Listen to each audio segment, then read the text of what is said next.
राधे राधे मंडळी, आज आपण आलो आहोत उत्तर प्रदेशातील एक अत्यंत पवित्र आणि शांततामय तीर्थक्षेत्र कृपालुधाम मनगड येथे. हे ठिकाण जगद्गुरू कृपालूजी महाराज यांची जन्मभूमी असून येथे असलेले भव्य भक्ती मंदिर, गुरुधाम आणि संपूर्ण परिसर लाखो भाविकांना अध्यात्माची अनुभूती देतो. चला तर मग आजच्या व्हिडिओमध्ये आपण पाहूया संपूर्ण कृपालुधाम दर्शन, मंदिराचा इतिहास, प्रवासाची माहिती आणि काही महत्त्वाच्या टिप्स. आमचा प्रवास संध्याकाळच्या वेळी सुरू झाला होता. रस्त्याने येताना परिसर अतिशय शांत आणि निसर्गरम्य दिसत होता. कृपालुधाम मनगड हे उत्तर प्रदेशातील प्रतापगड जिल्ह्यात आहे. पूर्वी या गावाचे नाव फक्त मनगड होते, परंतु 2023 मध्ये त्यांचे अधिकृत नाव कृपालुधाम मनगड असे करण्यात आले. हे जगद्गुरू कृपालूजी महाराज यांचे जन्मस्थान आहे. मंदिरात प्रवेश करताना मंदिराच्या प्रवेशद्वारातून आत येताच मनाला एक वेगळी शांती मिळते आणि संपूर्ण परिसर अतिशय स्वच्छ, सुंदर आणि व्यवस्थित ठेवलेला आहे. इथे प्रत्येक भक्त शांतपणे दर्शन घेत असतो. भजनाचा मधुर आवाजाने मंदिरातील वातावरण मन प्रसन्न करून टाकते. हे भव्य भक्ती मंदिर जगद्गुरू कृपालूजी महाराज यांच्या प्रेरणेने उभारण्यात आले आहे. मंदिरामध्ये श्री राधाकृष्ण तसेच श्री सीताराम यांच्या सुंदर मूर्ती आहेत. संपूर्ण मंदिरातील दगडी नक्षीकाम, विशाल खांब आणि अप्रतिम वास्तुकला पाहून प्रत्येक जण भारावून जातो. या मंदिराचे बांधकाम पूर्ण होण्यासाठी जवळपास 9 वर्षाचा कालावधी लागला. जगद्गुरू कृपालूजी महाराज यांनी संपूर्ण जगभर भक्ती, प्रेम आणि अध्यात्माचा संदेश दिला. त्यांच्या मार्गदर्शनाखाली हजारो लोकांनी आध्यात्मिक जीवनाचा स्वीकार केला. त्यांच्या कार्यामुळे कृपालुधाम आज जागतिक स्तरावर ओळखले जाणारे आध्यात्मिक केंद्र बनले आहे. आरतीच्या वेळी संपूर्ण वातावरण भक्तिमय होते. घंटांचा नाद, शंखध्वनी आणि भक्तांच्या मुखातून उमटणारे राधे राधे हे नामस्मरण मनाला अपार आनंद देते. या मंदिरात केवळ दर्शनच नाही तर सेवा, सत्संग आणि आध्यात्मिक मार्गदर्शनालाही विशेष महत्त्व दिले जाते. अनेक भाविक येथे येऊन आपल्या जीवनात सकारात्मक बदल झाल्याचा अनुभव सांगतात. मग आम्ही मेन मंदिरामध्ये दर्शन घेतले आणि आतमध्ये व्हिडिओ बनवायला मना होती, त्याच्यामुळे आतमधला व्हिडिओ नाही घेतला. चला तर मग इथला सर्व परिसर पाहून घेऊ. मंदिराच्या आजूबाजूला सुंदर बागा, फुलांची सजावट आणि स्वच्छ रस्ते आहेत. फोटो आणि व्हिडिओसाठी अनेक सुंदर ठिकाणे आहेत, परंतु मंदिरातील नियमांचे पालन करणे प्रत्येक भाविकांची जबाबदारी आहे.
या मंदिरात आल्यावर मनाला एक वेगळी शांती मिळाली.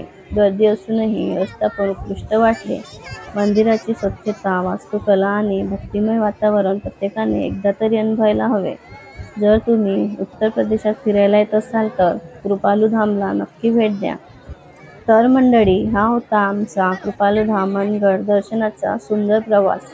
व्हिडिओ आवडला असेल तर लाईक करा, आपल्या मित्र परिवारासोबत शेअर करा आणि अशा धार्मिक, ट्रॅव्हल आणि फूड व्हिडिओसाठी आमच्या चॅनलला नक्की सबस्क्राईब करा. राधे राधे. पुन्हा भेटूया एका नवीन आणि सुंदर प्रवासात. धन्यवाद.